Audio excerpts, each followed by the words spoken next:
Olá, seja bem-vindo ao programa Capítulo à Parte, aprendendo mais, cada semana um pouco mais. O programa já começou. Nós podemos iniciar esse programa falando a respeito de biografias. Geralmente, os autores de livros, para ganhar fama, para querem ficar mais famosos, fazem biografia de pessoas importantíssimas, de pessoas que fizeram história no mundo, ou que são ricas, que foram um grande ator, foram um grande político, alguma coisa desse tipo. Mas será que as pessoas comuns não têm história para contar ou ser contada? Será que as pessoas comuns não têm direito a uma biografia, por menor que seja, um pedaço da sua vida que interessa, que traz lição de vida? Nós vamos falar sobre o Ricardo Santana, que escreveu Metrópole, Contos que a Vida Conta, e traz biografias aí de personagens até então não vistos, né? Justamente. Não vistos pelos olhos da sociedade. Tudo bem com você, Ricardo? Tudo bom? Bom, se vai nada, é um prazer estar aqui, né? É justamente isso que você disse.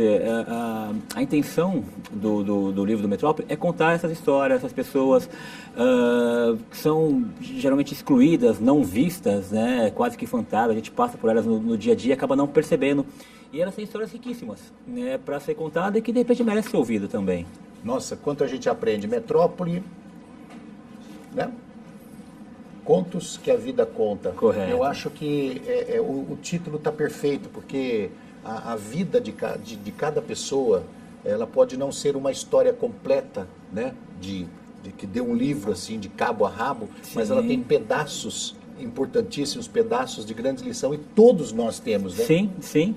E principalmente para esse povo mais marginalizado, socialmente falando, né, que a gente encontra... o livro ele é ambientado em São Paulo, que é a metrópole que eu vivi minha vida toda, mas as histórias podem ser encontradas aí no mundo inteiro, em qualquer subúrbio do mundo, em qualquer gueto periférico, de qualquer país do mundo, porque na verdade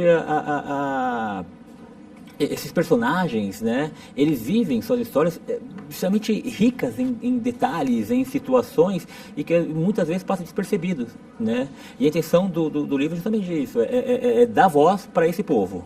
Você é originário da Vila Brasilândia, que é um bairro periférico de São Paulo. Sim. E você dali já traz talvez algumas histórias. Mas você rodou São Paulo para conhecer histórias Sim. de vários personagens. Sim, sim. Eu sou nascido e criado na Vila Brasilândia, né? Eu sou filho do gueto, vamos dizer assim. Mas eu conheci São Paulo inteira. Minha vida inteira eu trabalhei como na área comercial, como vendedor, gerente comercial, representante comercial. Então eu viajei por essa cidade enorme, por essa megalópole que é São Paulo, e conheci muito os extremos, né? E eu percebi que os extremos eles são exatamente iguais. O povo periférico da Zona Norte é igualzinho do extremo sul e do extremo leste, passa pelas mesmas dificuldades, pelas mesmas mazelas, né? E consegue encontrar felicidade também da mesma maneira, na simplicidade, né? As pequenas felicidades do dia a dia.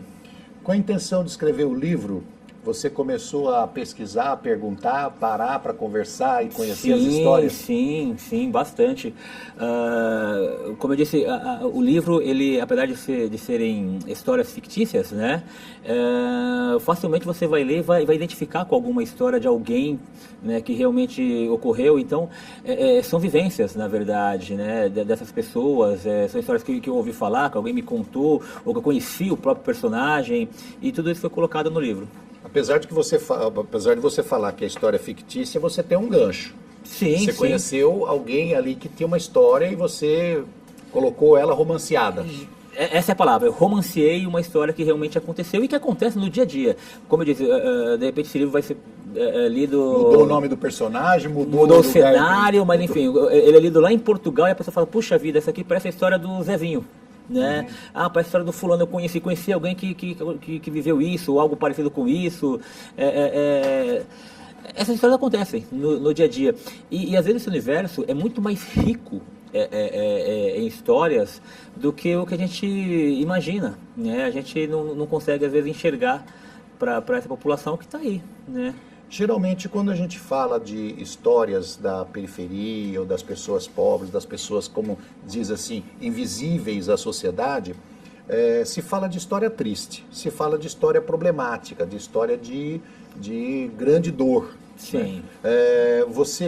O seu livro fala somente sobre isso, sobre as histórias de dor, ou ela dá uma pitada de, olha, Isso. poxa, dessa forma que você for caminhar não vai dar certo, tá? Você pode ver a cena de com outros olhos. Isso, Assim. não necessariamente eles têm obrigatoriedade de ter um final feliz ou infeliz ou triste.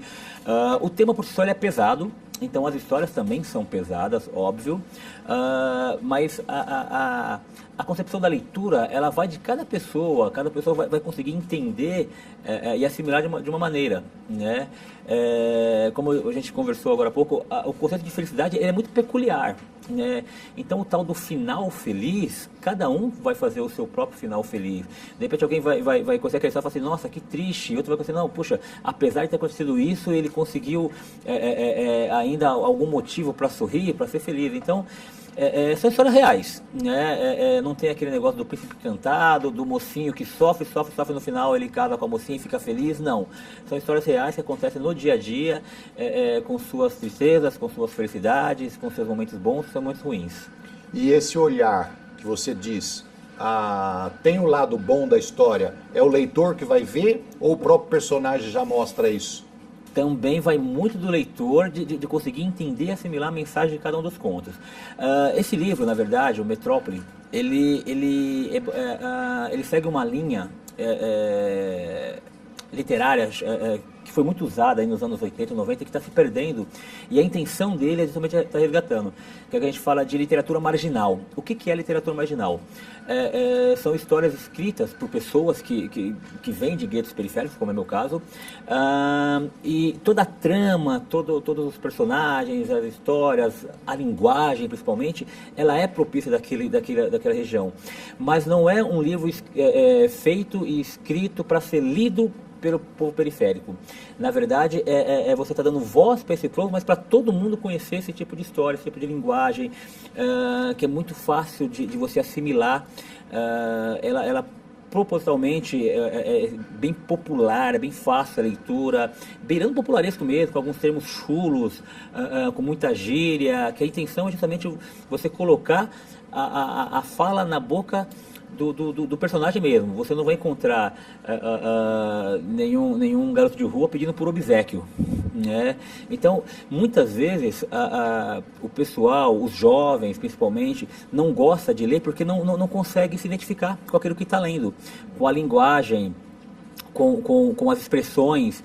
Então, a intenção do livro também é essa, é você tá trazendo quem está lendo para dentro do livro, né? Para fazer parte dessa história. Quer dizer, a pessoa de lá, da periferia, vamos colocar assim, não, na periferia não, a gente fala periferia para, de repente, fazer uma localização geográfica. Para ambientar, isso. Mas centro de São Paulo, também. Essas pessoas que a gente está citando aqui no livro, falam muita gíria, conversam com um dialeto quase que próprio, né? Que é o que você diz aqui, e ela tem a dificuldade de entender um livro clássico. Justamente. Ok? Justamente. Agora vamos colocar o outro lado. A pessoa que foi criado lá em berço de ouro, que estudou fora do Brasil, né, em Londres, nos Estados Unidos, na França, estudando, ele tem a dificuldade de entender aquela outra linguagem.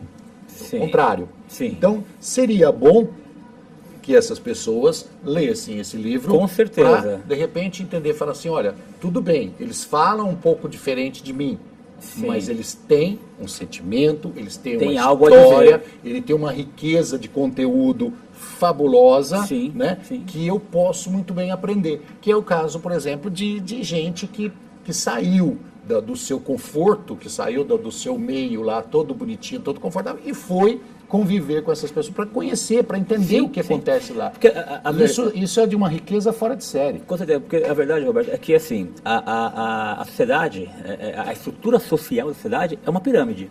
A base é muito maior do que o topo, do que os vamos acima. Então, a grande maioria da população está inserida nesse contexto, né? Por isso que as pessoas se identificam muito. Sim, sim. E quem está fora dele, quem está muito fora, quem está lá no topo da pirâmide, precisa conhecer também essa realidade, né? Na verdade, conhecem, mas eles querem se manter afastados. E é impossível, né? Você pode estar no seu carrão importado, blindado, você está andando pela rua, você está vendo aquilo, você está vivendo aquilo também, você faz parte daquilo, né? Então, é importante que a pessoa, de repente, abaixe um pouco o vidro e olhe lá para fora, olhe nos olhos dessas pessoas e consiga entender um pouco também dessa outra realidade, que na verdade não é uma outra realidade, né? Essa é a realidade. O Ricardo, você sabe, eu não vou puxar a brasa pra minha sardinha não, mas eu fui assaltado. O pessoal fala assim, olha, você estava com o vidro abaixado, facilitou, né? E tomei 2 tiros dentro do carro. O pessoal falou, agora você vai andar com o carro blindado, agora você vai andar com o vidro levantado, com o ar-condicionado ligado, né? Porque você aprendeu a lição. 22 anos que aconteceu isso. Eu não levanto o vidro do meu carro por nada, a não ser que esteja chovendo. Eu gosto de sentir o ar, eu gosto de olhar as pessoas, eu gosto de passar pelo gari, conversar com ele, de falar um bom dia e falar, poxa vida, você está deixando a minha cidade mais bonita. Eu faço isso realmente. Não é conversa de programa não, gente. Eu faço mesmo. E as pessoas que estão me vendo podem confirmar isso. Eu adoro saber. Às vezes em congestionamento eu escuto uma história inteira. Verdade, é verdade. Você acredita? Uma história inteira. É que assim, o que ocorreu com você, a discussão é muito mais ampla, né? Se você for pegar as questões sociais que levam a isso, porque quando a gente fala em marginalizar, em marginais, na verdade, a gente sempre tende para o lado ruim, né, da coisa. O termo marginal, na verdade, ele quer dizer a margem de. Né? Não tem uma conotação pejorativa. Nós acabamos colocando essa conotação, nós costumamos chamar, fulano ele é marginal porque ele é bandido. Não, o marginal é aquele que está aquém da sociedade, que a gente entende como uma sociedade ideal, social. E é óbvio que dentro desses marginais, existem os marginais pejorativos, né? Mas a gente não pode também tá achando que todos eles são... uma coisa ruim. Não é ruim. Que é o tal do preconceito, né? Você preconceituar alguma coisa. E preconceito na amplidão da palavra mesmo, né? E o livro trata muito disso também. Você às vezes tem uma visão, porque fulana que é prostituta, ou fulano que é sei lá, que é negro, ou o outro que é pobre, enfim.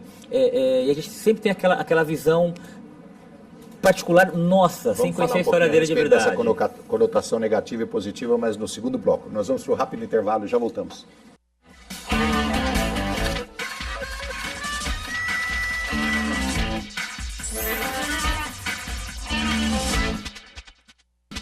Estamos de volta com o programa Capítulo à Parte. Hoje conversando com Ricardo Santana, autor do livro Metrópole, Contos que a Vida Conta. Esse livro está à venda aonde, Ricardo? Fisicamente está na Livraria Cultura, mas se for procurar livrarias online, está praticamente em todas. Cultura, Saraiva, Submarino. É um jeito bem fácil de encontrar, no Google mesmo, joga lá Metrópole, Contos que a Vida Conta, que traz 3, 4 páginas de links, onde você pode estar adquirindo o livro. E tem também a minha página própria no Facebook, página própria do livro, é só entrar no Facebook, colocar Metrópole, Contos que a Vida Conta, que cai na minha página, pode estar comprando por lá também, e o site da editora, que é autografia.com.br. Ô, Ricardo, eu acho interessante esse livro pelo seguinte, as pessoas que lerem esse livro, aquelas que têm um amargor interno por dentro, né, que vê tudo negativo, vai ver o lado negativo, mas uma história que não é a dela, que se parece com a dela, mas que pode tirar algum proveito, alguma lição. Sim. Mas as pessoas que têm positividade, que enxergam a vida de uma forma mais bonita, mais boêmia, mais positiva de uma maneira geral, vai conseguir enxergar aqui lições de vida, é isso? Sim, sim. Que na verdade nem tudo são flores na vida da gente. Principalmente nesses personagens, né? A intenção é essa também, é estar mostrando que o pessoal tem a vida muito difícil, muito dura, sofre preconceito, sofre discriminação, mas toca a vida, né? A vida ela é muito maior do que a aquisição, do que pautar felicidade em cima de bens, né? Então a intenção justamente é essa, você tá entendendo que existem várias maneiras de várias vidas a serem vividas, né? Essas pessoas crescem, essas pessoas que estão aqui, esses personagens, devido ao sofrimento, elas crescem como ser humano, como pessoa, como espírito, cresce? Sim, mas eu acho que principalmente o leitor, né? O leitor que ele lê, que ele entender a mensagem de cada um dos contos, independente do final, feliz ou não, independente da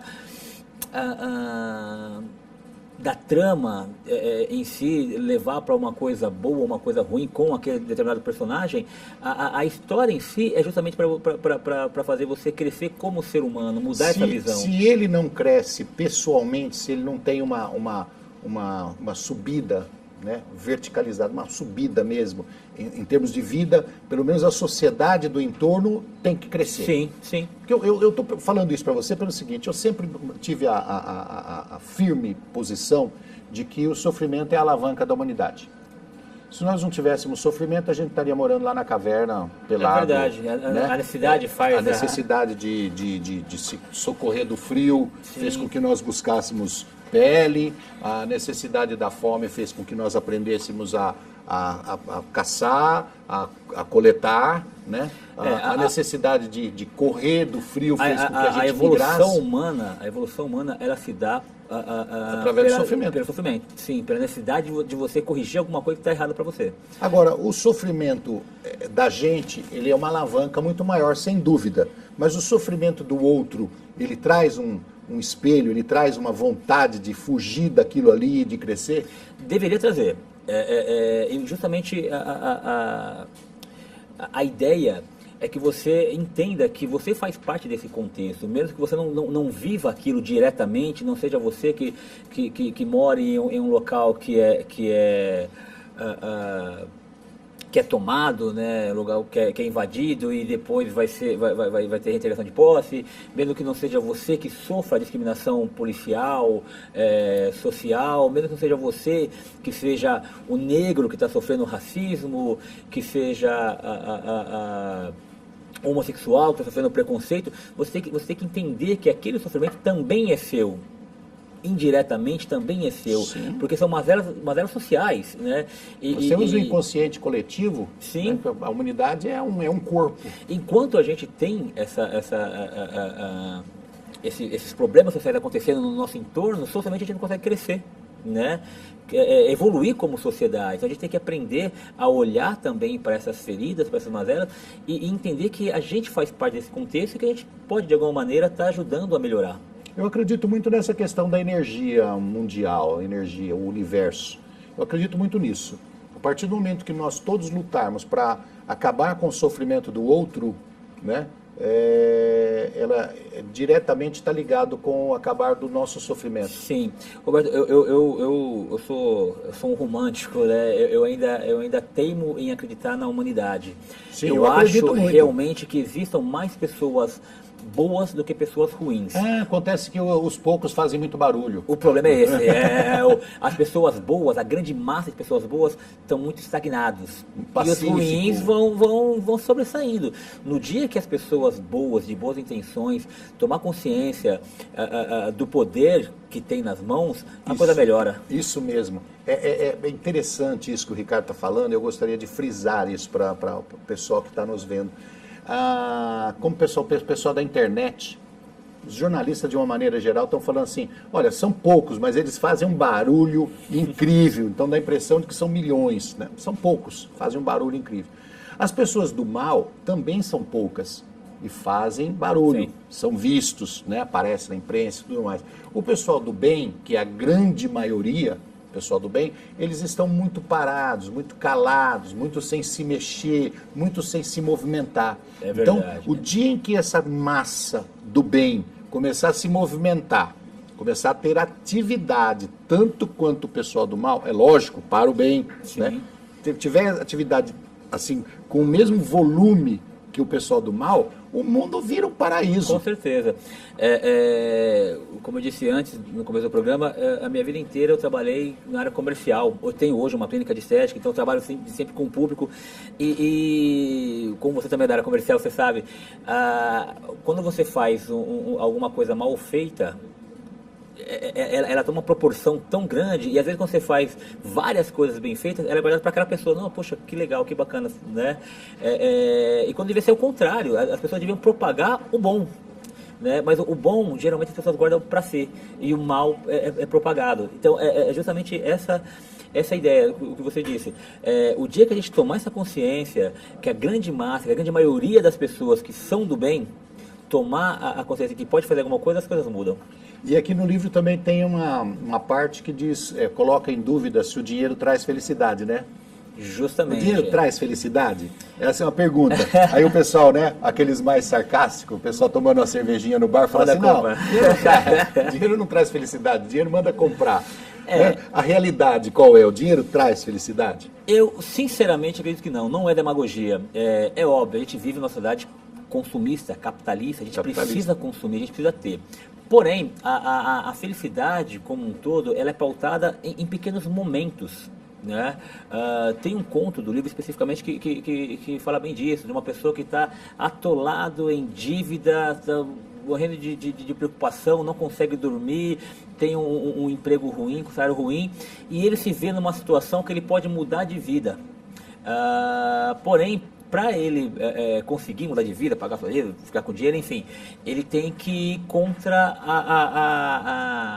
os princípios dele, ele tem que fazer uma coisa ruim, e ele opta por não fazê-lo, e termina o contentamento de dizer, assim, poxa, não fiz o negócio, continuo com todo o meu bem, mas pelo menos eu estou feliz. Estou feliz. Então eu acho realmente que nem sempre o dinheiro está ligado à felicidade, não. A felicidade está ligada mais a princípios, a relações pessoais, a relações humanas. Não é um conto do seu livro, mas eu estava conversando com você um pouco antes do programa, falando a respeito, né, de uma pessoa que era quase meu vizinho, Sim. ganhava lá um salário mínimo, né? Sim. E todo fim de semana na casa dele tinha lá um churrasquinho, tinha um sambinha, tinha uma pinguinha, uma cervejinha, era uma festa a vida da pessoa. E eu já estava com um emprego bom, com um salário bom, e conseguia sair uma vez por ano para viajar. E quase que obrigação, né? Eu tenho que ir viajar. Porque eu estava preocupado com o futuro, porque eu estava preocupado com isso, porque eu estava preocupado com as contas que não paravam de chegar. Então, não que ele fosse mais feliz do que eu, ou eu mais feliz que ele, mas pelo menos, aparentemente, a casa dele vivia mais em festa do que a minha. É verdade. O que acontece? A gente encontra isso muito na periferia. O pessoal se junta, 4, 5. As pessoas elas conseguem viver momentos. Não existe felicidade plena. Cada um leva um pedacinho de carne, cada um leva a sua cerveja. Então, existe aqueles momentos de felicidade, então você tem que saber aproveitar. A gente, infelizmente, vive numa sociedade hoje que pauta muito a felicidade na aquisição de um futuro melhor.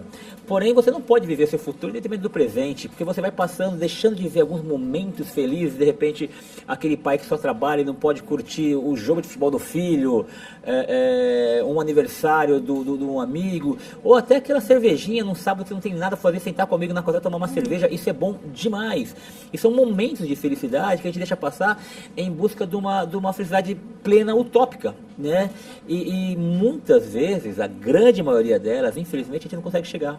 Né? Porque a gente sempre vislumbra um cenário. A felicidade total não existe, não existe. Aquela que você nasceu e morreu sendo feliz a vida inteira, não existe. Eu costumo até brincar que aquele negócio do querer poder até a página 2, né?